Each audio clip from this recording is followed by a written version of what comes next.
ਰਾਮ ਸਰੂਪ ਪੰਖੀ ਦੀ ਕਹਾਣੀ ਹੈ ਤੀਰਥ। ਬੱਸ ਵਿੱਚੋਂ ਉਤਰ ਕੇ ਮੈਂ ਲੋਕਾਂ ਦੇ ਇੱਕ ਵਿਸ਼ਾਲ ਸਮੂਹ 'ਚ ਗੁਆਚ ਗਿਆ। ਬੱਸ ਅੱਡੇ ਦੀ ਕੁਰਬਲ ਕਿਹਨੂੰ ਪੁੱਛਾਂ ਕਿ ਤੀਰਥ ਨੂੰ ਕਿਵੇਂ ਜਾਇਆ ਜਾਵੇ। ਇੱਕ ਵੀ ਜਾਣਕਾਰ ਚਿਹਰਾ ਨਹੀਂ ਲੱਭ ਰਿਹਾ ਸੀ। ਪਰ ਇਸ ਪ੍ਰਦੇਸ਼ 'ਚ ਮੇਰਾ ਕੌਣ ਜਾਣਕਾਰ ਹੋ ਸਕਦਾ ਸੀ। ਸਭ ਅਜਨਬੀ ਚਿਹਰੇ ਸਨ। ਕਹਿੰਦੇ ਨੇ ਧਰਤੀ ਦੇ ਕਿਸੇ ਵੀ ਖੂੰਜੇ ਚਲੇ ਜਾਓ, ਕਿਸੇ ਪੰਜਾਬੀ ਭਰਾ ਦੇ ਦਰਸ਼ਨ ਜ਼ਰੂਰ ਹੋ ਜਾਣਗੇ।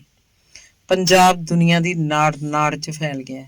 ਪਰ ਮੈਂ ਹੈਰਾਨ, ਇੰਨੇ ਇਕੱਠ 'ਚ ਇੱਕ ਬੰਦਾ ਵੀ ਕੋਈ ਪਗੜੀ ਵਾਲਾ ਨਹੀਂ। ਪੰਜਾਬੀ ਪਗੜੀ ਵਾਲਾ ਉਂਝ ਵਿੰਗੀਆਂ ਟੇਢੀਆਂ ਰੱਸੇ ਵਾਂਗ ਮਰੋੜੀ ਦੇ ਕੇ ਬੰਨੀਆਂ ਪਗੜੀਆਂ ਵਾਲੇ ਕਈ ਨਜ਼ਰੀਆਂ ਪੈ ਰਹੇ ਸੀ। ਪੰਜਾਬੀ ਪਗੜੀ ਦੀ ਤਾਂ ਪਛਾਣ ਹੀ ਅਲੱਗ ਹੁੰਦੀ ਹੈ।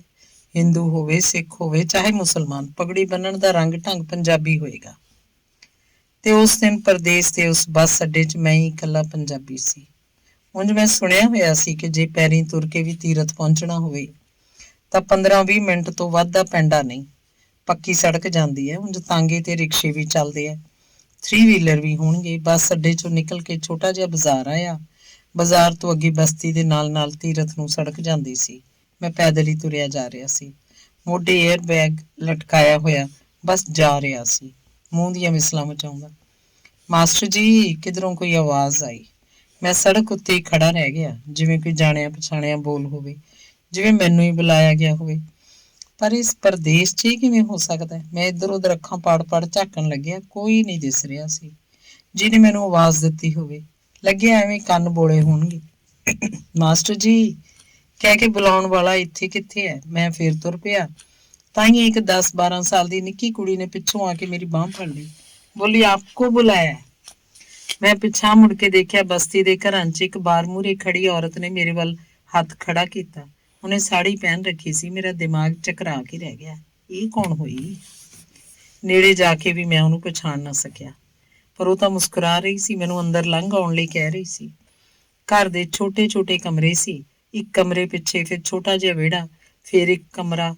ਇਸ ਕਮਰੇ ਅੱਗੇ ਨਿੱਕੀ ਜਿਹੀ ਥਾਂ ਛੱਡ ਕੇ ਦਰਵਾਜ਼ੇ ਦੀ ਕੰਧ, ਕਮਰੇ ਤੋਂ ਦਰਵਾਜ਼ੇ ਦੀ ਕੰਧ ਤੱਕ ਛੱਪਰ ਸੀ।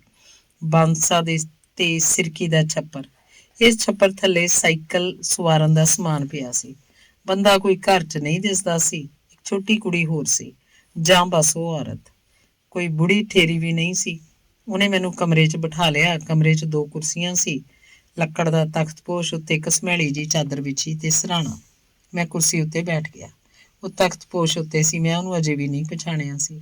ਹੁਣ ਉਹ ਮੁਸਕਰਾ ਨਹੀਂ ਰਹੀ ਸੀ, ਚੁੱਪ ਸੀ। ਫਿਰ ਬੋਲੀ, ਤੁਸੀਂ ਮਾਸਟਰ ਜੀ ਪਛਾਣਿਆ ਨਹੀਂ ਮੈਨੂੰ? ਬੋਲਣ ਤੋਂ ਮੈਨੂੰ ਪੰਜਾਬਣ ਲੱਗੀ। ਕੁਝ ਵੀ ਸਮਝ 'ਚ ਨਹੀਂ ਆ ਰਿਹਾ ਸੀ ਕਿ ਉਹ ਕੌਣ ਸੀ।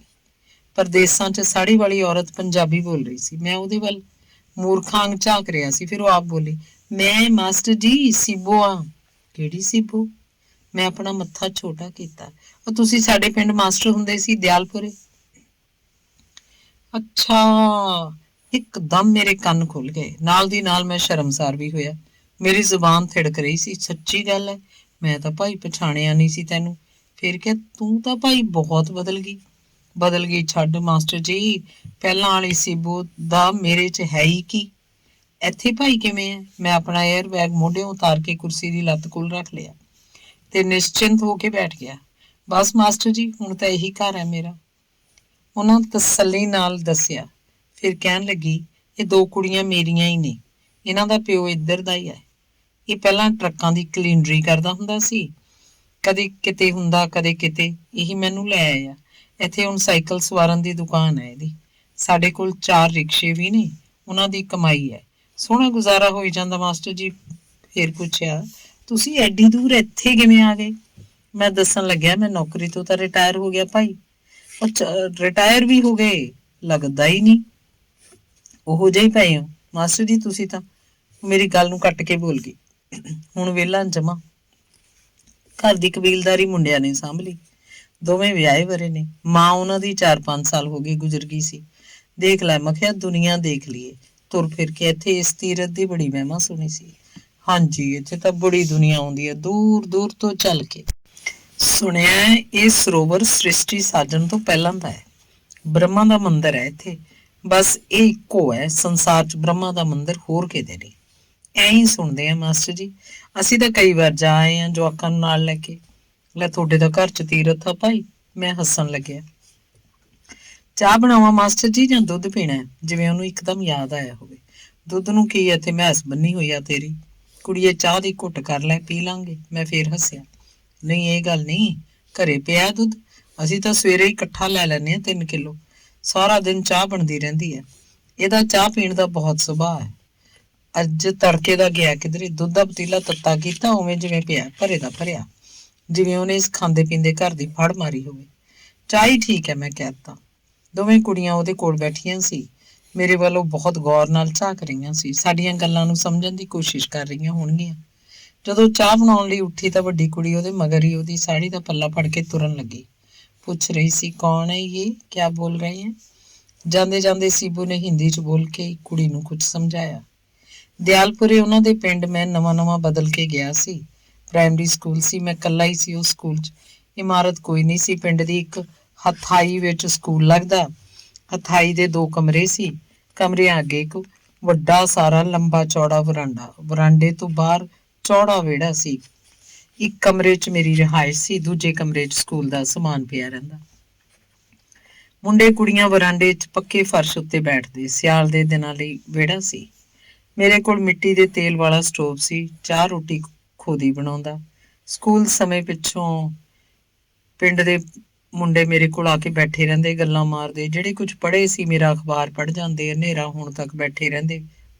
ਉਹ ਕਈ ਸਨ, 2 ਆ ਗਏ, 2 ਚਲੇ ਗਏ। ਇੱਕ ਮੁੰਡਾ ਸੀ ਬੱਲਾ, ਉਹ ਨਵਾਂ ਹੀ ਆਉਣ ਲੱਗਿਆ ਸੀ। ਉਹ ਦਿਨ ਛਿਪੇ ਆਉਂਦਾ, ਸਭ ਤੋਂ ਮਗਰੋਂ ਜਾਂਦਾ। ਉਹ ਤਾਂ ਮੇਰੇ ਨਿੱਕੇ ਨਿੱਕੇ ਕੰਮ ਧੰਦੇ ਵੀ ਕਰਦਾ ਰਹਿੰਦਾ। ਮੇਰੀ ਦਾਲ ਸਬਜ਼ੀ ਬਣਾ ਦਿੰਦਾ, ਕਦੇ ਕਦੇ ਉੱਥੇ ਹੀ ਰੋਟੀ ਖਾ ਲੈਂਦਾ। ਫਿਰ ਤਾਂ ਮੇਰੇ ਜੂਠੇ ਭਾਂਡੇ ਨਿੱਤ ਮਾਂਜ ਕੇ ਜਾਂਦਾ। ਇੱਕ ਰਾਤ ਉਹ ਕਾਫੀ ਦੇਰ ਤੱਕ ਬੈਠਾ ਰਿਹਾ। ਘਰ ਨੂੰ ਜਾਵੇ ਨਾ, ਸਿਆਲ ਦੀਆਂ ਰਾਤਾਂ ਸੀ। ਮੈਂ ਬਿਸਤਰਾ ਵਿਛਾ ਕੇ ਰਜਾਈ ਵੀ ਖੋਲ ਲਈ, ਪਰ ਉਹ ਕੁਰਸੀ ਤੇ ਬੈਠੇ ਦਾ ਬੈਠਾ। ਉਸ ਦਿਨ ਉਹ ਬਹੁਤ ਘੱਟ ਬੋਲ ਰਿਹਾ ਸੀ, ਜਿਵੇਂ ਆਪਣੇ ਅੰਦਰ ਕੁਝ ਲਈ ਬੈਠਾ ਹੋਵੇ। ਬੱਲਿਆ ਕੀ ਗੱਲ ਓਏ, ਅੱਜ ਜਾਂਦਾ ਨਹੀਂ? ਮੈਂ ਇਸ ਢੰਗ ਨਾਲ ਪੁੱਛਿਆ ਜਿਵੇਂ ਉਹਨੂੰ ਮੱਲੋ ਮੱਲੀ ਕਮਰੇ ਚੋਂ ਬਾਹਰ ਕੱਢ ਦੇਣਾ ਹੋਵੇ। ਆ ਇੱਕ ਕਾਗਜ਼ ਪੜ੍ਹ ਕੇ ਦੱਸਿਓ, ਕੀ ਲਿਖਿਆ ਹੋਇਆ? ਉਹਨੇ ਆਪਣੇ ਗੀਜੇ ਚੋਂ 4 ਤਿਆਂ ਕੀਤਾ ਸਕੂਲੀ ਕਾਪੀ ਦਾ ਇੱਕ ਵਰਕਾ ਕੱਢਿਆ। ਲੈਂਪ ਕੋਲ ਜਾ ਕੇ ਮੈਂ ਪੜ੍ਹ ਲਿਆ। ਕਿਸੇ ਕੁੜੀ ਦੀ ਚਿੱਠੀ ਸੀ, ਬੱਲੇ ਦੇ ਨਾਂ। ਇਹ ਕੌਣ ਹੈ ਓਏ? ਮੈਂ ਉਹਦੇ ਵੱਲ ਝਾਕਿਆ ਤੇ ਝਾਕਦਾ ਹੀ ਰਿਹਾ। ਉਹ ਸ਼ਰਮਾ ਰਿਹਾ ਸੀ। ਇਹੀ ਪੜ੍ਹਾਉਣ ਨੂੰ ਬੈਠਾ ਸੀ ਇੰਨੇ ਚਿਰ ਦਾ। ਮੈਂ ਸ਼ੱਕੀ ਨਿਗਾਹਾਂ ਨਾਲ ਉਹਦੇ ਵੱਲ ਕਣਖਾ ਜਿਹਾ ਦੇਖ ਰਿਹਾ ਸੀ। ਫਿਰ ਪੁੱਛਿਆ, ਕੌਣ ਹੈ ਇਹ ਕੁੜੀ? ਪਹਿਲੇ ਗਵਾੜੋਂ ਹੈ, ਬਾਬੇ ਕੇ ਵੱਜਦੇ ਨੇ ਉਹ। 2 ਭਾਈ ਨੇ ਉਹ, ਜੰਗਾ ਤੇ ਮੋਦਨ। ਉਹਨਾਂ ਦਾ ਇੱਕ ਮੁੰਡਾ ਵੀ ਪੜ੍ਹਦਾ ਤੁਹਾਡੇ ਕੋਲ, ਉਹ ਦੱਸ ਰਿਹਾ ਸੀ। ਪੜ੍ਹੀ ਪਈ ਆ? ਹੋਰ ਫੇਰ ਤਾਂ ਹੀ ਤਾਂ ਲਿਖੀ ਹੈ ਚਿੱਠੀ ਉਹਨੇ। ਉਹਨੂੰ ਤੇਰੀ ਨਹੀਂ ਪਤਾ ਵੀ ਤੂੰ ਅਨਪੜ੍ਹ? ਕੀ ਪਤਾ ਜੀ, ਉਹ ਮੈਨੂੰ ਪੜ੍ਹਿਆ ਹੋਇਆ ਹੀ ਸਮਝਦੀ ਹੋਊ, ਨਹੀਂ ਤਾਂ ਸਿੱਧੇ ਮੂੰਹ ਗੱਲ ਕਰਦੀ, ਲਿਖ ਕੇ ਕਾਹਨੂੰ ਦਿੰਦੀ। ਤੇ ਫਿਰ ਬੱਲੇ ਨੇ ਮੈਨੂੰ ਦੱਸਿਆ ਕਿ ਇਹ ਕੁੜੀ ਤੀਆਂ ਵਾਲੇ ਖੂਹ ਵੱਲ ਆਪਣੇ ਵਾੜੇ 'ਚ ਗੋਹਾ ਸੁੱਟਣ ਆਉਂਦੀ ਹੈ। ਕਿੰਨਾ ਚਿਰ ਉੱਥੇ ਪਾਥੀਆਂ ਪੱਥਦੀ ਰਹਿੰਦੀ ਹੈ। ਸੁੱਕੀਆਂ ਪਾਥੀਆਂ ਗੁਹਾਰੇ ਤੇ ਚਿਣਦੀ ਹੈ, ਕੰਮ ਘੱਟ ਕਰਦੀ ਹੈ, ਇੱਧਰ ਉੱਧਰ ਦੇਖਦੀ ਬਹੁਤ ਹੈ, ਜਿਵੇਂ ਕਿਸੇ ਨੂੰ ਉਡੀਕਦੀ ਹੋਵੇ, ਜਿਵੇਂ ਕੁਝ ਲੱਭਦੀ ਹੋਵੇ, ਜਿਵੇਂ ਉਹਦਾ ਕੰਮ ਕਰਨ ਨੂੰ ਜੀਅ ਨਾ ਕਰਦਾ ਹੋਵੇ, ਜਿਵੇਂ ਉਹ ਘਰ ਨੂੰ ਵਾਪਸ ਜਾਣਾ ਚਾਹੁੰਦੀ ਨਾ ਹੋਵੇ। ਉਹ ਕਹਿੰਦਾ, ਮੈਂ ਉੱਥੇ ਦੀ ਉਹਨਾਂ ਦੇ ਵਾੜੇ ਮੂਹਰ ਦੀ ਲੰਘਦਾ ਹੁੰਨਾ, ਡੇਰੇ ਵਾਲੀ ਹਲਟੀ ਤੇ ਨਹਾਉਣ ਜਾਂਦਾ ਵਾਂ। ਦਿਨ ਚੜੇ ਜੇ ਬਸ ਮਾਸਟਰ ਜੀ। ਪਹਿਲਾਂ ਤਾਂ ਝਾਕ ਝਕਈਆ ਜਾ ਸੀ। ਇੱਕ ਦਿਨ ਉਹਨੇ ਖੁੰਗਰ ਮਾਰੀ ਤੇ ਮੈਨੂੰ ਇੱਕ ਖੰਗੂਰ ਮਾਰੀ ਤੇ ਮੈਨੂੰ ਇੱਕ ਕਾਗਜ਼ ਜਾਂ ਦਿਖਾ ਕੇ ਪਾਥੀ ਥੱਲੇ ਦੇ ਦਿੱਤਾ। ਮੈਂ ਹਲਟੀ ਤੋਂ ਮੁੜ ਕੇ ਆਇਆ, ਦੇਖਿਆ ਆਪ ਉੱਥੇ ਨਹੀਂ ਸੀ। ਇੱਕ ਪਾਥੀ ਤੇ ਕਾਨਾ ਗੱਡਿਆ ਪਿਆ ਸੀ। ਮੈਂ ਉਹ ਕਾਨੇ ਵਾਲੀ ਪਾਥੀ ਉਲਟਾ ਕੇ ਦੇਖੀ, ਥੱਲੇ ਇਹ ਕਾਗਜ਼। ਮੈਂ ਤਾਂ ਮਾਸਟਰ ਜੀ ਕਈ ਦਿਨਾਂ ਤੋਂ ਇਹ ਕਾਗਜ਼ ਗੀਜੇ 'ਚ ਪਾਈ ਫਿਰਦਾ, ਹਿੰਮਤ ਨਹੀਂ ਪਈ ਕਿਸੇ ਨੂੰ ਦਿਖਾਉਣ ਦੀ। ਬਸ ਅੱਜ ਮੈਂ ਉਹਦੀ ਕੁਰਸੀ ਕੋਲ ਹੀ ਦੂਜੇ ਮੰਜੇ ਉੱਤੇ ਬੈਠ ਗਿਆ। ਸਾਰੀ ਚਿੱਠੀ ਉਹਨੂੰ ਪੜ੍ਹ ਕੇ ਸੁਣਾਈ। ਉਹ ਮੁਸਕਰਾ ਰਿਹਾ ਸੀ, ਹੈਰਾਨ ਸੀ ਤੇ ਕੁਝ ਸ਼ਰਮਾਉਂਦਾ ਵੀ ਸੀ। ਕੁੜੀ ਨੇ ਉਹਨੂੰ ਬਹੁਤ ਪਿਆਰੀਆਂ ਗੱਲਾਂ ਲਿਖੀਆਂ ਸੀ। ਨਿੱਕੀ ਨਿੱਕੀ ਲਿਖਾਈ ਸੀ, ਵਿੱਚ 2 ਟੱਪੇ ਵੀ ਸੀ। ਇੱਕ ਟੱਪਾ, ਤੇਰਾ ਪਿੱਛਾ ਨਹੀਂ ਛੱਡਣਾ ਭਾਵੇਂ ਲੱਗ ਜਾਣ ਹੱਥਕੜੀਆਂ। ਉਦੋਂ ਉਸ ਚਿੱਠੀ ਨੂੰ ਮੈਂ ਕੋਈ ਬਹੁਤੀ ਮਹੱਤਤਾ ਨਹੀਂ ਦਿੱਤੀ ਸੀ। ਇਹ ਐਵੇਂ ਬਸ ਮੁੰਡੇ ਕੁੜੀਆਂ ਦੇ ਭਾਵੁਕ ਜਿਹੇ ਇਸ਼ਕ ਮੁਸ਼ਕ ਵਾਲੀ ਗੱਲ ਸੀ। ਕੁੜੀ ਨਾਲ ਨਫ਼ਰਤ ਵੀ ਹੋਈ ਸੀ, ਹਾਸੇ ਭਰੀ ਨਫ਼ਰਤ। ਮਨ 'ਚ ਕਿਹਾ, ਅਨਪੜ੍ਹ ਮੁੰਡਾ, ਤੇਰੀ ਭਾਵੁਕ ਸਾਂਝ ਨਾਲ ਕਿਵੇਂ ਪੂਰਾ ਪੈ ਸਕੂਗਾ? ਸੌਰੀਏ। ਫਿਰ ਪਿੰਡ ਦਾ ਮੁੰਡਾ, ਤੂੰ ਖਾਂਦੇ ਪੀਂਦੇ ਘਰ ਦੀ, ਇਹ ਨੰਗ ਮਲੰਗ। ਜ਼ਿੰਦਗੀ ਦੀ ਆਖਰੀ ਮੰਜ਼ਿਲ ਤੱਕ ਕਿਵੇਂ ਤੁਰ ਸਕੇਂਗੀ ਤੂੰ ਇਹਦੇ ਨਾਲ? ਫਿਰ ਵੀ ਮੈਂ ਉਹਨੂੰ ਪੁੱਛਿਆ, ਕਿਵੇਂ ਕਰਨਾ? ਉਹ ਕਹਿੰਦਾ, ਇੱਕ ਵਧੀਆ ਜੀ ਚਿੱਠੀ ਲਿਖ ਦਿਓ ਮੇਰੇ ਬੰਨਿਓ, ਬਸ ਇਸ ਚਿੱਠੀ ਨਾਲੋਂ ਉੱਤੋਂ ਦੀ ਹੋਵੇ। ਮੈਂ ਕਿਹਾ, ਚੰਗਾ, ਤੂੰ ਚਾਹ ਧਰ ਸਟੋਵ ਤੇ, ਠੰਡ ਜੀ ਹੈ, ਨਾਲੇ ਚਾਹ ਪੀ ਕੇ ਲਿਖਦੇ ਆ ਤੇਰੀ ਚਿੱਠੀ, ਚੰਗੀਆਂ ਗੱਲਾਂ ਆਉਣਗੀਆਂ। ਮੈਂ ਇੱਧਰ ਰੂੜੀਆਂ ਤੇ ਜਾ ਆਵਾਂ, ਅੱਜ ਪੇਟ 'ਚ ਕੁਝ ਗੜਬੜ ਜੀ ਲੱਗਦੀ ਹੈ। ਪਾਣੀ ਦੀ ਗੜਵੀ ਭਰ ਕੇ ਮੈਂ ਹੱਥਾਈ ਤੋਂ ਬਾਹਰ ਹੋ ਗਿਆ। ਸਾਰਾ ਸਮਾਂ ਮੈਂ ਇਹੀ ਸੋਚਦਾ ਰਿਹਾ ਵੀ ਕੁੜੀ ਨੂੰ ਚਿੱਠੀ 'ਚ ਕੀ ਲਿਖਿਆ ਜਾਏ। ਹਥਾਈ 'ਚ ਵਾਪਸ ਆਇਆ ਤਾਂ ਉਹ 2 ਗਲਾਸਾਂ 'ਚ ਚਾਹ ਪਾਈ ਬੈਠਾ ਸੀ, ਮੇਰੀ ਉਡੀਕ ਕਰ ਰਿਹਾ ਸੀ। ਚਾਹ ਪੀਤੀ, ਫਿਰ ਮੈਂ ਥੋੜਾ ਚਿਰ ਲਾ ਕੇ ਵਧੀਆ ਵਧੀਆ ਅੱਖਰਾਂ 'ਚ ਭਾਵੁਕ ਜਿਹੇ ਫਿਕਰੇ ਲਿਖ ਦਿੱਤੇ। ਖਾਸੀ ਲੰਬੀ ਚਿੱਠੀ ਲਿਖੀ, ਉਹਨੂੰ ਪੜ੍ਹ ਕੇ ਸੁਣਾਈ। ਪੂਰਾ ਖੁਸ਼ ਹੋਇਆ। ਉਹਨੇ ਦੋਵੇਂ ਚਿੱਠੀਆਂ ਜੇਬ 'ਚ ਪਾ ਲਈਆਂ। ਉਹ ਕੁੜੀ ਦੇ ਵਾੜੇ 'ਚ ਜਾਂਦਾ, ਕਾਨੇ ਵਾਲੀ ਪਾਥੀ ਥੱਲਿਓਂ ਚਿੱਠੀ ਕੱਢ ਲਿਆਉਂਦਾ, ਮੇਰੇ ਕੋਲ ਆ ਕੇ ਉਹ ਚਿੱਠੀ ਨੂੰ ਸੁਣਦਾ, ਫਿਰ ਮੈਨੂੰ ਨਵੀਂ ਚਿੱਠੀ ਲਿਖਣ ਲਈ ਆਖਦਾ। ਮੈਂ ਉਹਦੀ ਚਿੱਠੀ ਲਿਖ ਦਿੰਦਾ। ਉਹ ਆਥਣੇ ਦਿਨ ਛਿਪੇ ਜੇ ਵਾੜੇ 'ਚ ਜਾ ਕੇ ਉਸੇ ਕਾਨੇ ਵਾਲੀ ਪਾਥੀ ਥੱਲੇ ਆਪਣੀ ਚਿੱਠੀ ਰੱਖ ਆਉਂਦਾ। ਚਿੱਠੀਆਂ ਦਾ ਸਿਲਸਿਲਾ 1 ਮਹੀਨਾ ਚੱਲਦਾ ਰਿਹਾ। ਇਸ ਦੌਰਾਨ ਬੱਲਾ ਮੇਰੇ ਕੋਲ ਆ ਕੇ ਪੜ੍ਹਨ ਵੀ ਲੱਗ ਪਿਆ। ਘੰਟਾ ਘੰਟਾ 2-2 ਘੰਟੇ ਰਾਤ ਨੂੰ ਬੈਠਾ ਸਲੇਟ ਤੇ ਅੱਖਰ ਪਾਉਂਦਾ ਰਹਿੰਦਾ। 35 ਸਿੱਖ ਲਈ, ਫੇਰਨ ਲਗਾ ਮਾਤਰਾ ਸਿੱਖ ਕੇ ਆਖਰ ਜੋੜ ਸ਼ਬਦ ਵੀ ਲਿਖਣ ਲੱਗਿਆ। 2 ਅੱਖਰੇ, 3 ਅੱਖਰੇ ਤੇ ਫਿਰ 4 ਅੱਖਰੇ ਸ਼ਬਦ ਵੀ। ਗੱਲ ਇੱਥੋਂ ਤੱਕ ਪਹੁੰਚ ਗਈ, ਉਹ ਫਿਰ ਦਾਨੋ ਬੁੜੀ ਦੇ ਘਰ ਮਿਲਣ ਲੱਗੀ। ਚਿੱਠੀਆਂ ਰਾਹੀਂ ਮਿਲਣ ਦੇ ਪ੍ਰੋਗਰਾਮ ਬਣਾ ਲੈਂਦੇ। ਹੁਣ ਬੱਲਾ ਆਪ ਚਿੱਠੀ ਲਿਖ ਲੈਂਦਾ, ਕੁੜੀ ਦੀ ਚਿੱਠੀ ਪੜ੍ਹ ਵੀ ਲੈਂਦਾ। ਉਹ ਛੋਟੀ ਚਿੱਠੀ ਲਿਖਦਾ, ਕੁੜੀ ਲੰਬੀ ਚਿੱਠੀ ਲਿਖਦੀ ਸੀ। ਪਾਥੀਆਂ ਦੇ ਵਾੜੇ 'ਚ ਕਾਨੇ ਵਾਲੀ ਪਾਥੀ ਮੁੰਡੇ ਕੁੜੀ ਦਾ ਪੱਤਰ ਵਿਹਾਰ ਦਫ਼ਤਰ ਬਣਿਆ ਹੋਇਆ ਸੀ। ਦਾਨੋ ਕੱਲੀ ਸੀ, ਉਹਦਾ ਇੱਕ ਮੁੰਡਾ ਸੀ ਬਸ, ਉਹ ਫੌਜ 'ਚ ਸੀ। ਇੱਕ ਕੁੜੀ ਵੀ ਸੀ, ਉਹ ਵਿਆਹ ਕਰ ਦਿੱਤੀ ਹੀ ਸੀ। ਕਦੇ ਕਦੇ ਆਉਂਦੀ। ਕੁੜੀ ਦੇ ਗਾਂ ਕੋਈ ਔਲਾਦ ਨਹੀਂ ਸੀ। ਦਾਨੋ ਦਾ ਘਰ ਵਾਲਾ ਕਈ ਵਰੇ ਹੋਏ ਮਰ ਗਿਆ ਸੀ। ਥੋੜੀ ਜਿੰਨੀ ਜ਼ਮੀਨ ਸੀ, ਬੁੜੀ ਦੇ ਖਾਣ ਜੋਗਾ ਦਾਣਾ ਪਕਾਈ ਜਾਂਦਾ। ਘਰ 'ਚ ਉਹ ਇੱਕ ਮੱਝ ਰੱਖਦੀ, ਇੱਕ ਪਾਲੀ ਮੱਝ ਦਾ ਸਭ ਕਰਦਾ। ਜਵਾਨੀ ਪਹਿਰੇ ਦਾਨੋ ਦੇ ਆਪਣੇ ਚਾਲੇ ਵੀ ਠੀਕ ਨਹੀਂ ਰਹੇ ਸੀ। ਹੁਣ ਉਹ ਖਾਣ ਦੀ ਕੁੱਤੀ ਸੀ। ਬੱਲਾ ਉਹਨੂੰ ਲਾਲਚ ਦਿੰਦਾ ਰਹਿੰਦਾ। ਕੁੜੀ ਬੱਲੇ ਨੂੰ ਖਵਾਉਂਦੀ ਸੀ। ਇਸ਼ਕ ਛੁਪਾਇਆ ਛੁਪਦਾ ਨਹੀਂ, ਭਾ ਨਾ ਛੁਪਦੀ ਕੱਖੀ, ਓੜਕ ਇੱਕ ਦਿਨ ਜ਼ਾਹਰ ਹੋਵੇ, ਨਸ਼ਰ ਹੋਵੇ ਵਿੱਚ ਲੱਖੀ। ਕੁੜੀ ਦੇ ਭਰਾਵਾਂ ਨੇ ਕੁੜੀ ਨੂੰ ਘਰ ਲਿਜਾ ਕੇ ਮੱਕੀ ਦੀਆਂ ਛੱਲੀਆਂ ਵਾਂਗ ਕੁੱਟ ਦਿੱਤਾ। ਉਹਦੇ ਗਲ 'ਚ ਰੱਸਾ ਪਾ ਕੇ ਉਹਨੂੰ ਲਟੈਣ ਨਾਲ ਫਾਹਾ ਦੇਣ ਲੱਗੇ ਸੀ, ਪਰ ਭਰਜਾਈਆਂ ਨੇ ਉਹਨੂੰ ਬਚਾ ਲਿਆ। ਬੱਲਾ ਪਿੰਡ ਛੱਡ ਕੇ ਕਿਧਰੇ ਭੱਜ ਗਿਆ, ਕਈ ਦਿਨ ਨਾ ਮੁੜਿਆ। ਕੁੜੀ ਦੇ ਭਰਾਵਾਂ ਨੇ ਮਿੱਥੀ ਹੋਈ ਸੀ ਵੀ ਜਿੱਥੇ ਕਿਤੇ ਮਿਲ ਗਿਆ ਉਹ ਉਹਨੂੰ ਜਾਨੋਂ ਮਾਰ ਦੇਣਗੇ। ਪਹਿਲਾਂ ਉਹਦੀ ਲੱਤ ਵੱਢਣਗੇ, ਫਿਰ ਅੱਖਾਂ ਕੱਢ ਕੇ ਉਹਨੂੰ ਜਿਉਂਦੇ ਨੂੰ ਕਿਸੇ ਖੂਹ 'ਚ ਸੁੱਟਣਗੇ। 15 ਦਿਨ, 20 ਦਿਨ, ਮਹੀਨਾ ਲੰਘ ਗਿਆ, ਬੱਲਾ ਪਿੰਡ ਨਹੀਂ ਵੜਿਆ। ਕੁੜੀ ਨੂੰ ਬਾਹਰ ਦੀ ਦੇਹਲੀ ਟੱਪਣ ਦਾ ਹੁਕਮ ਨਹੀਂ ਸੀ। ਉਹ ਕੱਚੀਆਂ ਕੰਧਾਂ ਦੀ ਵਲਗਨ 'ਚ ਘਰ ਦੇ ਨਿੱਕੇ ਮੋਟੇ ਕੰਮ ਕਰਦੀ ਰਹਿੰਦੀ, ਮਨ ਨਾਲ ਝੇੜਾ ਕਰਦੀ। ਦਿਨ ਚੜ੍ਹਦਾ ਸੀ, ਲੈ ਜਾਂਦਾ ਸੀ, ਰਾਤਾਂ ਮੁੱਕਣ 'ਚ ਨਾ ਆਉਂਦੀਆਂ। ਦਾਨੂ ਬਘਿਆੜੀ ਬਣ ਬੈਠੀ, ਜਿਹਨੇ ਮੈਨੂੰ ਕੁਛ ਆਖਿਆ ਮੈਂ ਤਾਂ ਪਾੜ ਕੇ 2 ਬਣਾ ਦੂੰਗੀ। ਮੈਂ ਕੋਈ ਨਹੀਂ ਕਿਸੇ ਤੋਂ ਡਰਦੀ ਝਿਪਦੀ। ਮੈਂ ਕਿਹੜਾ ਉਹਨੂੰ ਕੰਜਰੀ ਨੂੰ ਘਰੋਂ ਸੱਦ ਕੇ ਲਿਆਉਂਦੀ ਸੀ। ਆਪਦੀ ਨੂੰ ਸਮਝਾ ਕੇ ਰੱਖਦੇ। ਅੰਨੇ ਤਾਂ ਨਹੀਂ ਸੀ ਉਦੋਂ। ਤੇ ਫਿਰ ਇੱਕ ਦਿਨ ਗਜ਼ਬ ਹੋ ਗਿਆ। ਸੂਰਜ ਚੜ੍ਹਦੇ ਨਾਲ ਹੀ ਹਵਾ ਨੂੰ ਗੰਢਾਂ ਪੈ ਗਈਆਂ। ਕੰਧਾਂ ਕੋਲੇ ਚੁਗਲੀਆਂ ਕਰਨ ਲੱਗੇ। ਕੁੜੀ ਗਈ ਤਾਂ ਗਈ ਕਿਵੇਂ? ਇਹ ਤਾਂ ਹੱਦ ਹੋ ਗਈ। ਘੋਰ ਮਸੋਰਾ ਇਹ ਵੀ ਕਿ ਕੱਲ ਆਥਣ ਦੇ ਘੁਸਮੁਸੇ 'ਚ ਕਿਸੇ ਨੇ ਬੱਲੇ ਨੂੰ ਪਿੰਡ 'ਚ ਦੇਖਿਆ ਸੀ। 6 ਮਹੀਨੇ ਕੋਈ ਪਤਾ ਨਹੀਂ ਲੱਗਿਆ, ਜਿਵੇਂ ਮੁੰਡਾ ਕੁੜੀ ਉਹੀ ਕਿਧਰੇ ਖਪਨ ਹੋ ਗਏ ਹੋਣ, ਜਿਵੇਂ ਧਰਤੀ ਉੱਤੋਂ ਲਕੀਰ ਮਿਟ ਜਾਂਦੀ ਹੈ। ਸੱਥ ਵਿੱਚ ਦੱਬੀ ਸੋਰ ਵਾਲੀਆਂ ਗੱਲਾਂ ਹੁੰਦੀਆਂ। ਬਾਬੇ ਕਿਆਂ ਨੇ ਦੋਹਾਂ ਨੂੰ ਵੱਢ ਟੁੱਕ ਕੇ ਕਿਸੇ ਖੂਹ ਖਾਤੇ 'ਚ ਸਿੱਟਤਾ। ਜੰਗਾ ਤੇ ਮੋਦਨ ਬੜੇ ਜ਼ਹਿਰੀ ਬੰਦੇ ਨੇ, ਐਵੇਂ ਲੱਗਦੇ ਆ ਚੁੱਪ ਕੀਤੇ ਜੇ। ਇਹ ਦਾਨੂ ਨਾਲ ਵੀ ਖੈਰ ਨਹੀਂ ਗੁਜ਼ਾਰਨਗੇ, ਦੇਖ ਲਿਓ। ਇਹ ਬੈਂਗਣੀ ਵੀ ਉਗੜੀ ਲੈ। ਜਿਹਨੇ ਕੁਝ ਕਰਨਾ ਹੁੰਦਾ ਉਹ ਬੋਲਦਾ ਨਹੀਂ ਹੁੰਦਾ।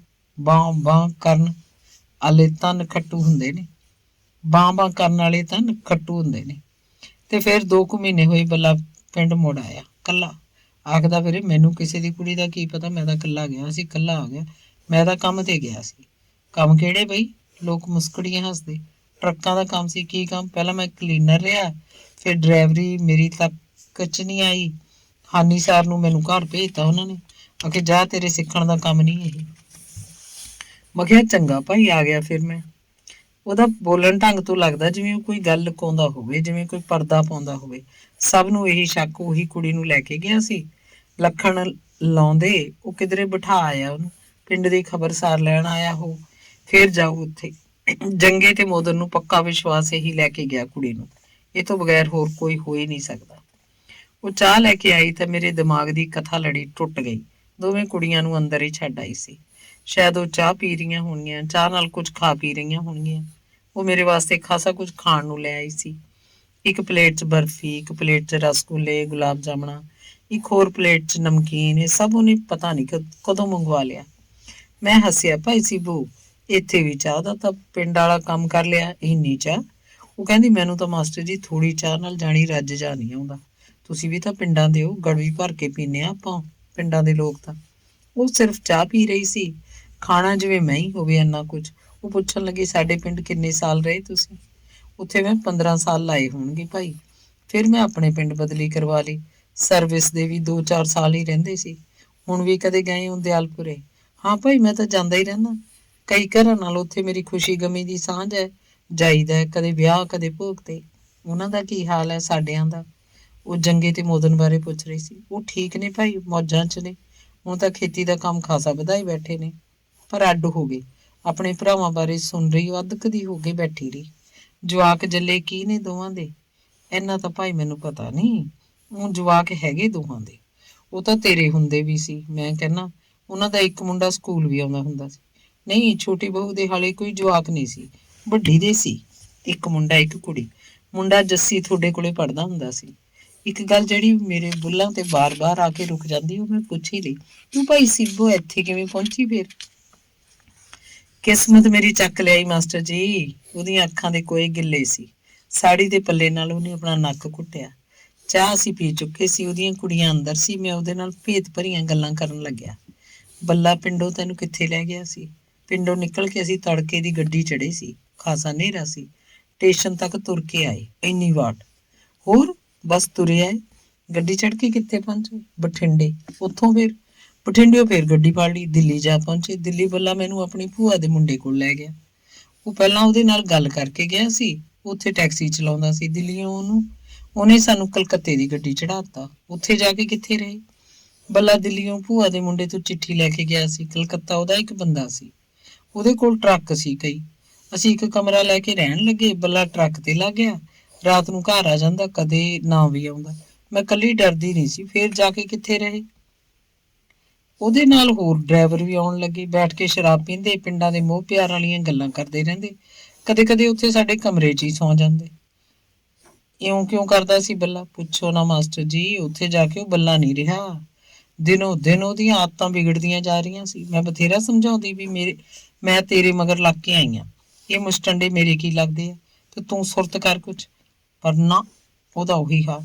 ਤੜਕੇ ਉੱਠ ਕੇ ਮਾਫੀਆਂ ਮੰਗਣ ਲੱਗਦਾ। ਇਹ ਤਾਂ ਬਹੁਤ ਮਾੜੀ ਗੱਲ ਸੀ ਉਹਦੀ। ਮੈਂ ਬੱਲੇ ਨੂੰ ਗਾਲਾਂ ਕੱਢੀਆਂ। ਉਹਨੇ ਨੀਵੀਂ ਪਾ ਲਈ, ਮੱਥਾ ਬਾਂਹ ਤੇ ਧਰ ਲਿਆ।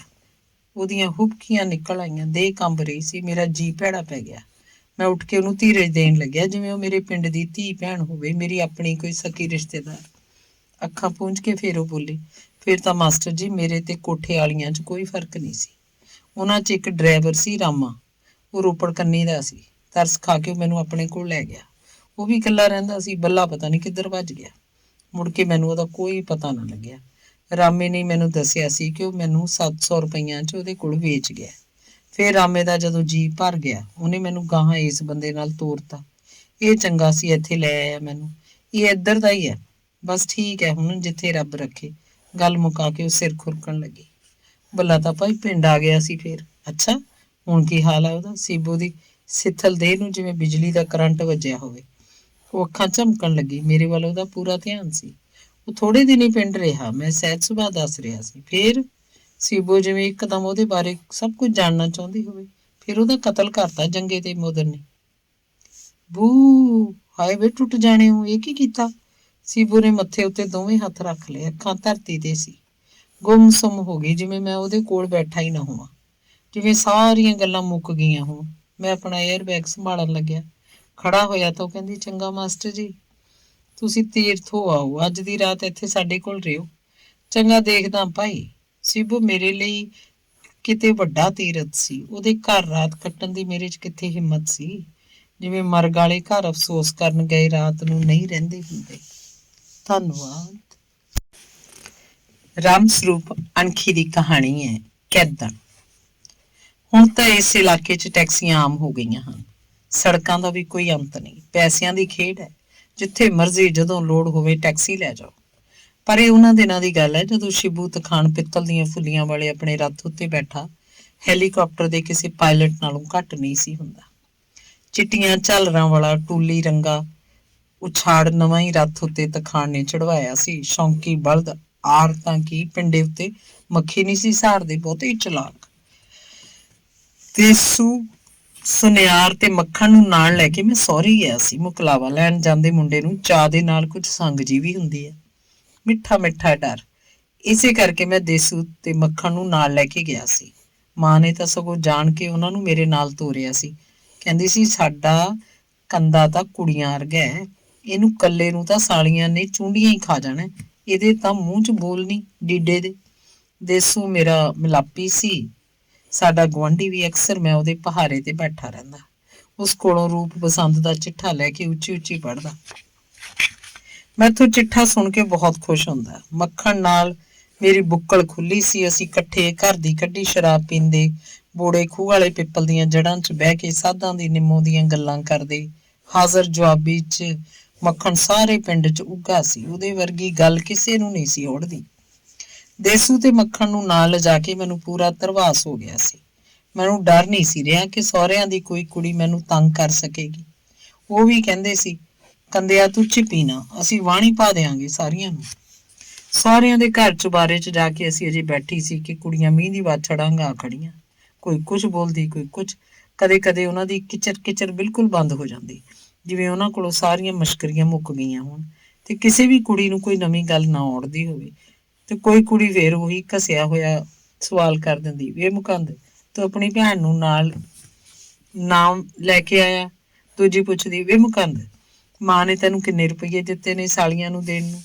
ਵੇ ਤੂੰ ਮਾਂ ਨੂੰ ਕਹਿੰਦਾ ਵੀ ਤੈਨੂੰ ਚੱਜ ਦਾ ਤਾਂ ਜੰਮਦੀ। ਇੱਕ ਕੁੜੀ ਨੇ ਮੇਰੇ ਗੰਧਵੀ ਰੰਗ ਉੱਤੇ ਚੋਟ ਕੀਤੀ। ਮੈਂ ਤਾਂ ਘਾਊ ਮਾਊ ਜਿਹਾ ਪਹਿਲਾਂ ਹੀ ਸੀ। ਦੇਸੂ ਤੇ ਮੱਖਣ ਵੀ ਚੁੱਪ ਕਰਕੇ ਬੈਠੇ ਰਹੇ। ਮਾਂ ਦਾ ਕੀ ਦੋਸ਼ ਹੈ ਵਿਚਾਰੀ ਦਾ? ਨਹੀਂ ਪਿਓ ਦਾ ਤਾਂ ਇਹ ਲੱਗਦਾ ਨਹੀਂ। ਤੇ ਫਿਰ ਕਿੰਨੇ ਹੀ ਸਵਾਲ, ਕਿੰਨੀਆਂ ਹੀ ਚੋਟਾਂ, ਫਿਰ ਕਿਚਰ ਕਿਚਰ, ਕਾਵਾਂ ਰੌਲੀ, ਕਿਸੇ ਦੀ ਕੋਈ ਸਮਝ ਨਾ। ਇਸ ਤਰ੍ਹਾਂ ਦਾ ਮਾਹੌਲ ਦੇਖ ਕੇ ਤੇ ਜ਼ਿੰਦਗੀ 'ਚ ਪਹਿਲੀ ਵਾਰ ਇਹੋ ਜਿਹੇ ਸਵਾਲ ਆਪਣੇ ਉੱਤੇ ਹੁੰਦੇ ਸੁਣ ਕੇ ਮੈਨੂੰ ਹਰਖ ਜਿਹਾ ਚੜ ਗਿਆ, ਮੇਰਾ ਚਿਹਰਾ ਘਰੂਟਿਆ ਗਿਆ। ਦੇਸੂ ਨੇ ਖੰਘੂਰ ਮਾਰ ਕੇ ਥੁੱਕ ਨੂੰ ਸੰਘੋ ਲਗਾ ਕੇ ਆਖਿਆ, ਤੁਸੀਂ ਕੋਈ ਚੱਜ ਦੀ ਗੱਲ ਤਾਂ ਕਰੋ, ਬੈਠੋ, ਕੋਈ ਮਤਲਬ ਦੀ ਗੱਲ ਛੇੜੋ। ਤੁਸੀਂ ਤਾਂ ਗਵਾਰਾਂ ਨੂੰ ਵੀ ਮਾਤ ਪਾਤੀ। ਤੂੰ ਚੁੱਪ ਕਰਕੇ ਬੈਠਾ ਰਹਿ ਵੇ ਆਂਡਲਾ। ਗਵਾਰ ਤੇਰੀ ਮਾਂ ਹੋਊਗੀ। ਤੇਰੀ ਮਾਂ ਨੇ ਕੀ ਵੰਡਿਆ ਸੀ ਵੇ ਤੇਰੇ ਜੰਮੇ ਤੋਂ? ਕੋਲੇ, ਇੱਕ ਕੁੜੀ ਨੇ ਨਾਲ ਹੀ ਆਖਤਾ। ਨਹੀਂ ਇੱਟਾਂ ਕੋਲੇ ਤਾਂ ਮੁਕੰਦ ਦੀ ਮਾਂ ਨੇ ਵੰਡੇ ਹੋਣਗੇ। ਇੱਕ ਹੋਰ ਕੁੜੀ ਟੇਢੇ ਢੰਗ ਨਾਲ ਦੇਸੂ ਦੇ ਗੋਰੇ ਰੰਗ ਦੀ ਤਾਰੀਫ ਕਰ ਗਈ ਸੀ। ਮੱਖਣ ਜਿਹੜਾ ਗੱਲ ਦਾ ਮੋੜ ਦੇਣ 'ਚ ਆਪਣੇ ਆਪ ਨੂੰ ਖੱਬੀ ਖਾਨ ਸਮਝਦਾ ਸੀ, ਹੁਣ ਗੁੰਨਰ ਵੱਟਾ ਬਣਿਆ ਬੈਠਾ ਸੀ। ਮੇਰੇ ਚੁੱਪ ਕੀਤੇ ਮੂੰਹ ਵੱਲ ਝਾਕ ਕੇ ਉਹਨੇ ਕੁੜੀਆਂ ਨੂੰ ਆਖਿਆ, ਤੁਸੀਂ ਹਵਾ ਤਾਂ ਹੁਣ ਆਉਣ ਦਿਓ ਬਾਰਿਸ਼ ਵਿੱਚ ਦੀ, ਬਹਿ ਜਾਓ ਜਾਂ ਅੰਦਰ ਲੰਘ ਆਓ। ਮੱਖਣ ਹੱਥ ਜੋੜ ਕੇ ਖੜ ਗਿਆ। ਇਹ ਦੇਖੋ ਨੀ ਖਾਂਗੂ ਜਾ ਉਦੋਂ ਵੀ ਚੜਦਾ ਹੈ। ਮੱਖਣ ਦੇ ਕਹਿ ਕੇ ਗਹਿਰੇ ਸਰੀਰ ਉੱਤੇ ਇੱਕ ਕੁੜੀ ਨੇ ਚੋਟ ਕੀਤੀ। ਕੁੜੀਆਂ 'ਚੋਂ ਇੱਕ ਕੁੜੀ ਜਿਹੜੀ ਅਜੇ ਤਾਈਂ ਬੋਲੀ ਨਹੀਂ ਸੀ ਤੇ ਹੁਣ ਤੇ ਇੱਕ ਮੁਸਕਰਾਈ ਰਹੀ ਸੀ ਤੇ ਜਾਂ ਕਿਸੇ ਗੱਲੇ ਉਹ ਕਦੇ ਕਦੇ ਕੁਚਵਾ ਜਿਹਾ ਹੱਸੀ ਸੀ ਨੇ ਮੈਨੂੰ ਆਖਿਆ, ਮੁਕੰਦ ਮਹਿੰਦੀ ਦੱਸ ਕਿਹਦੇ ਹੱਥੋਂ ਲਵਾਉਣੀ ਹੈ? ਸਾਡੇ 'ਚੋਂ। ਤੂੰ ਉਂਗਲ ਕਰ ਦੇ ਜਿਹਦੇ ਕੰਨੀ ਕਰਨੀ ਹੈ, ਉਹ ਤੇਰੀ ਪੱਕੀ ਸਾਲੀ, ਉਹ ਮਹਿੰਦੀ ਲਾਊ, ਉਹੀ ਰੁਪਈਆ ਲਊ। ਉਸ ਕੁੜੀ ਨੇ ਮੇਰੇ ਵਾਲੇ ਮੰਜੇ ਦੀ ਪੈਂਦ ਵੱਲ ਸਿਰਵੇ ਉੱਤੇ ਆਪਣੀ ਸੱਜੀ ਟੰਗ ਧਰ ਲਈ ਸੀ। ਗੋਡੇ ਉੱਤੇ ਕੂਣੀ ਦੇ ਹਥੇਲੀ ਤੇ ਠੋਡੀ ਰੱਖ ਕੇ ਉਹ ਇੱਕ ਟੰਗ ਦੇ ਭਾਰ ਖੜੀ ਸੀ। ਗੱਲ ਕਰਦੀ ਤਾਂ ਉਹਦੇ ਕੰਨਾਂ ਦੇ ਕਾਂਟੇ ਉਹਦੀਆਂ ਗੱਲਾਂ ਨੂੰ ਛੋ ਜਾਂਦੇ। ਇਸ ਤਰ੍ਹਾਂ ਨਾਲ ਉਹ ਬਹੁਤ ਪਿਆਰੀ ਲੱਗ ਰਹੀ ਸੀ। ਹੌਲੀ ਹੌਲੀ ਰਿਸਕ ਦੀਆਂ ਦੂਜੀਆਂ ਕੁੜੀਆਂ ਵਿੱਚ ਬਾਰੇ ਦਾ ਬਾਰ ਟੱਪ ਆਈਆਂ ਸੀ। ਮੈਂ ਕੁਛ ਨਹੀਂ ਸੀ ਬੋਲ ਰਿਹਾ।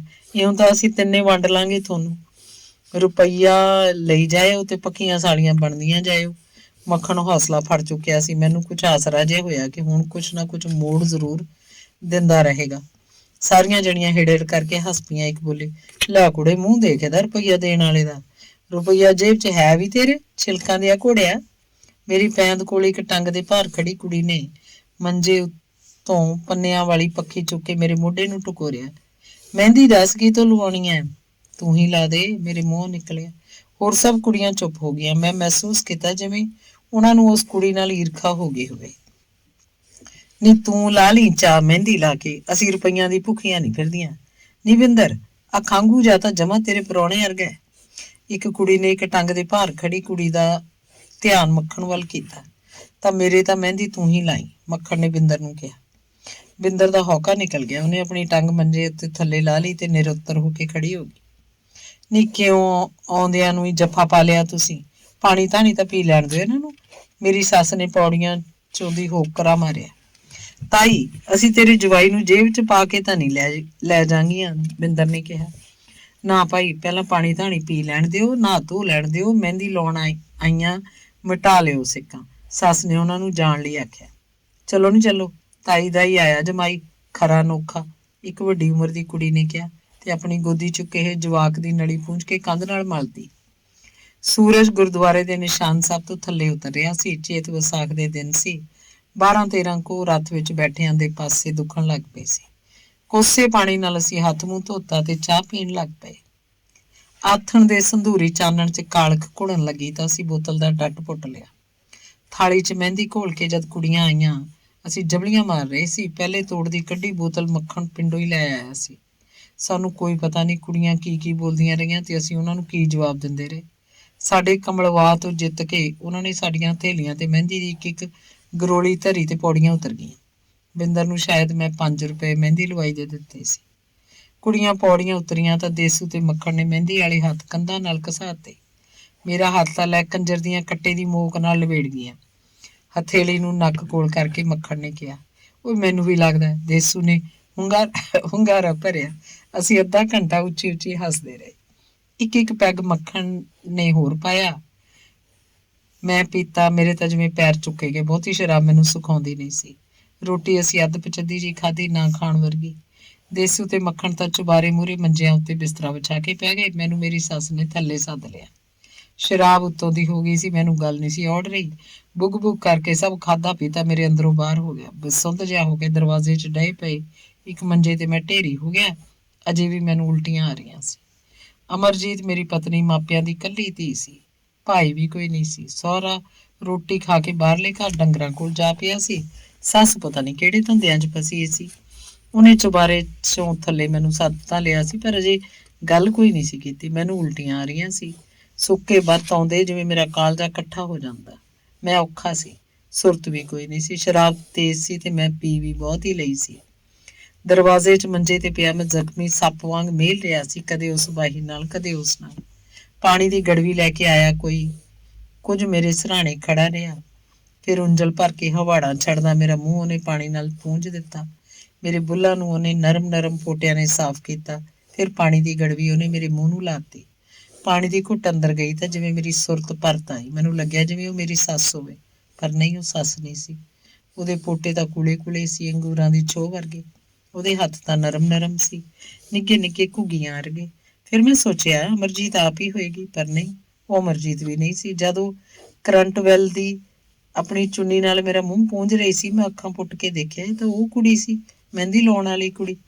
ਪਤਲੀ ਜੀ, ਬੱਗੇ ਰੰਗ ਵਾਲੀ, ਮਧਰੀ ਜੀ, ਸੌ ਸੌ ਅੱਖਾਂ ਵਾਲੀ ਕੁੜੀ। ਬਿੰਦਰ, ਮੁਕੰਦ ਤੂੰ ਔਖਾ ਤਾਂ ਨਹੀਂ ਪੈਣਾ? ਮੇਰੇ ਮੱਥੇ ਤੇ ਸਿਰ ਦੇ ਵਾਲ ਆਪਣੀ ਹਥੇਲੀ ਨਾਲ ਪਿਛਾਂਹ ਹਟ ਕੇ ਉਹਨੇ ਪੁੱਛਿਆ। ਬੇਸੁਰਤੀ 'ਚ ਮੇਰੀ ਪੱਗ ਪਤਾ ਨਹੀਂ ਕਿੱਥੇ ਡਿੱਗੀ ਪਈ ਸੀ।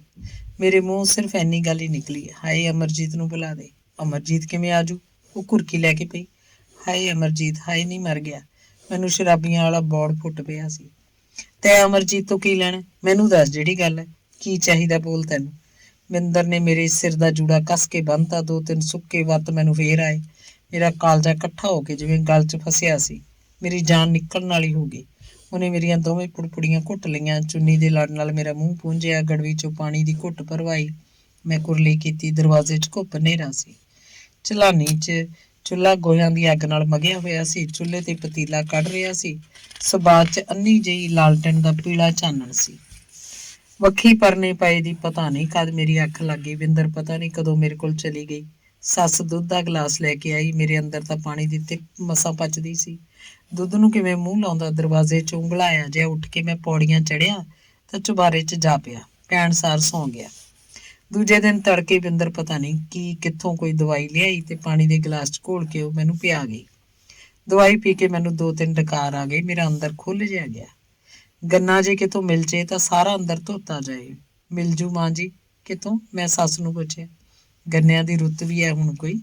ਜੀਜਾ ਮੇਰਿਆ, ਪਾੜਾ ਹੀ ਰਹਿ ਗਿਆ ਨਾ ਬਸ। ਬਿੰਦਰ ਲੋਟ-ਪੋਟ ਹੋ ਗਈ। ਮੇਰੀ ਸੱਸ ਵੀ ਹੱਸ ਪਈ। ਦੇਸੂ ਤੇ ਮੱਖਣ ਕੋਲ ਬੈਠੇ ਪੋਲਾ ਪੋਲਾ ਮੁਸਕਰਾਏ। ਮੈਨੂੰ ਉਹਨਾਂ ਮੂਹਰੇ ਸੰਗ ਲੱਗੀ। ਉਸੇ ਦਿਨ ਦੁਪਹਿਰ ਦੀ ਰੋਟੀ ਖਾਣ ਪਿੱਛੋਂ ਅਸੀਂ ਅਮਰਜੀਤ ਨੂੰ ਲੈ ਕੇ ਪਿੰਡ ਆ ਗਏ। ਦੇਸੂ ਤੇ ਮੱਖਣ ਤਾਂ ਇੱਕ ਸਾਈਕਲ ਤੇ ਪਿੰਡ ਪਹੁੰਚ ਗਏ ਸੀ। ਰੱਥ ਵਿੱਚ ਮੈਂ ਤੇ ਅਮਰਜੀਤ ਹੀ ਸੀ। ਰਾਹ 'ਚ ਕਿੰਨੀਆਂ ਗੱਲਾਂ ਅਸੀਂ ਕਰ ਲਈਆਂ। ਗੱਲਾਂ-ਗੱਲਾਂ 'ਚ ਬਿੰਦਰ ਦੀ ਗੱਲ ਵੀ ਛਿੜ ਗਈ। ਉਹਦੀ ਗੱਲ ਮੈਂ ਜਾਣ ਕੇ ਹੀ ਛੇੜੀ ਸੀ।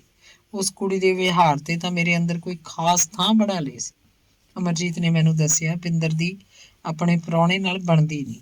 ਬਿੰਦਰ ਦਾ ਵੱਡਾ ਭਣੋਈਆ ਜਦ ਇੱਥੇ ਆਉਂਦਾ, ਬਿੰਦਰ ਜੇ ਇੱਥੇ ਹੋਵੇ ਤਾਂ ਉਹਦੀ ਇੰਨੀ ਸੇਵਾ ਕਰਦੀ ਹੈ, ਰਹੇ ਰੱਬ ਦਾ ਨਾਂ। ਇਹਦਾ ਭਣੋਈਆ ਸਮਝਦਾ ਵੀ ਇਹਨੂੰ ਛੋਟੀ ਭੈਣ ਵਾਂਗ ਹੈ। ਬਿੰਦਰ ਦਾ ਪ੍ਰਾਹੁਣਾ ਪਰ ਇਹਦੇ ਸੁਭਾਅ ਤੇ ਸ਼ੱਕ ਕਰਦਾ ਹੈ। ਅਮਰਜੀਤ ਜਦ ਦਰਵਾਜ਼ਾ ਲੈ ਕੇ ਆਈ, ਉਹਨੇ ਦੱਸਿਆ ਕਿ ਬਿੰਦਰ ਦਾ ਪ੍ਰਾਹੁਣਾ ਦੂਜਾ ਵਿਆਹ ਕਰਾਉਣ ਨੂੰ ਫਿਰਦਾ ਹੈ।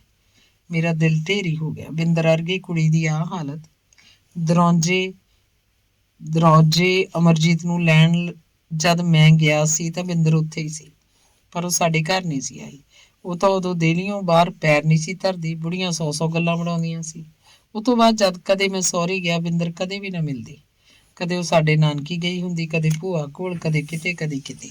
ਉਹਦਾ ਪ੍ਰਾਹੁਣਾ ਹੁਣ ਉਹਨੂੰ ਲੈ ਕੇ ਨਹੀਂ ਸੀ ਜਾਂਦਾ। ਰੰਗੜਾਊ ਉਹ ਵੀ ਪੂਰਾ ਰੱਖਦੀ।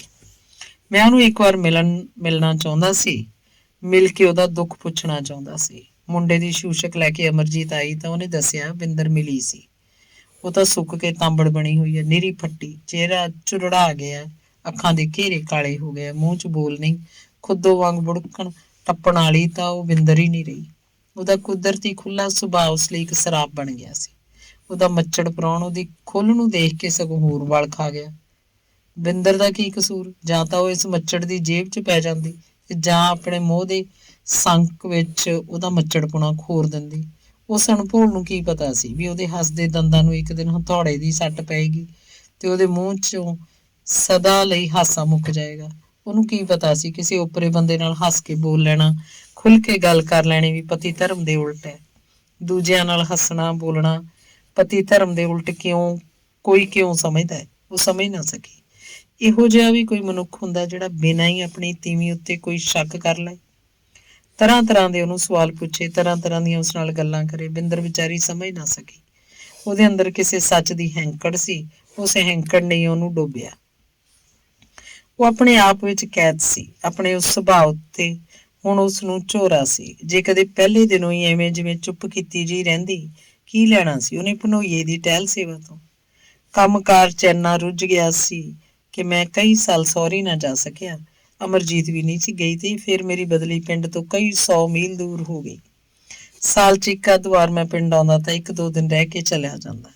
ਮੇਰੇ ਸਹੁਰਿਆਂ ਦੀਆਂ 2 ਸੱਜਰ ਸੂਈਆਂ ਮੱਝਾਂ ਇੱਕ ਫੌਜੀ ਟੈਂਕ ਦੀ ਫੇਟ ਲੱਗ ਕੇ ਮਰ ਗਈਆਂ ਤਾਂ ਮੈਂ ਅਫਸੋਸ ਕਰਨ ਉੱਥੇ ਗਿਆ। ਅੱਡੇ ਉੱਤੇ ਬੱਸ 'ਚ ਉਤਰਿਆ ਤਾਂ ਬਿੰਦਰ ਦੀ ਮਾਂ ਨੇ ਮੇਰੀ ਪਿੱਠ ਪਛਾਣ ਕੇ ਮੈਨੂੰ ਹਾਕ ਮਾਰ ਲਈ। ਹੌਲੀ ਹੌਲੀ ਮੇਰੀਆਂ ਅੱਖਾਂ ਨੇ ਗਵਾਹੀ ਭਰੀ। ਬਿੰਦਰ ਵੀ ਕੋਲ ਖੜੀ ਸੀ। ਉਹਨੇ ਮੈਨੂੰ ਸਤਿ ਸ੍ਰੀ ਅਕਾਲ ਕਹੀ। ਉਹਦੇ ਬੁੱਲ੍ਹ ਮਸਾਂ ਹੀ ਫਰਕੇ। ਉਹਦੀ ਨਿਗਾਹ ਧਰਤੀ ਉੱਤੇ ਹੀ ਗੱਡੀ ਰਹੀ। ਉਹਦੀ ਗੋਦੀ ਸਾਲਕ ਭਰਦੀ ਕੁੜੀ ਦੁੱਧ ਚੁੰਘ ਰਹੀ ਸੀ। ਮਲਵੀ ਜੀ ਜੀਭ ਨਾਲ ਉਹਨੇ ਅਮਰਜੀਤ ਤੇ ਮੁੰਡੇ ਕੁੜੀਆਂ ਦੀ ਸੁੱਖ ਸਾਂਦ ਪੁੱਛੀ। ਮਾਵਾਂ ਧੀਆਂ ਦੇ ਕੋਲ ਇੱਕ ਬੰਦਾ ਖੜਾ ਸੀ, ਹੱਥ 'ਚ ਕਿਰਪਾਨ, ਮਿਆਨ ਉੱਤੇ ਜਰ ਖਾਧੇ ਲੋਹੇ ਦੀਆਂ ਪੱਤੀਆਂ। ਉਹਦੀ ਦਾੜੀ 'ਚ ਕੋਈ ਕਾਲਾ ਵਾਲ ਸੀ। ਮਿਚੀਆਂ ਹੋਈਆਂ ਅੱਖਾਂ ਨੇ ਮੋਟਾ ਨਕੌੜਾ, ਕਾਲੇ ਧੂਸ ਰੰਗ ਵਾਲਾ ਖੁਰਦਰਾ ਚਿਹਰਾ। ਬਿੰਦਰ ਦੇ ਨਵੇਂ ਪ੍ਰਾਹੁਣੇ ਨੇ ਮੇਰੇ ਨਾਲ ਹੱਥ ਮਿਲਾਇਆ। ਅਸੀਂ ਮੀਂਹ ਤੇ ਫਸਲਾਂ ਦੀਆਂ ਗੱਲਾਂ ਛੇੜ ਲਈਆਂ। ਧੰਨਵਾਦ।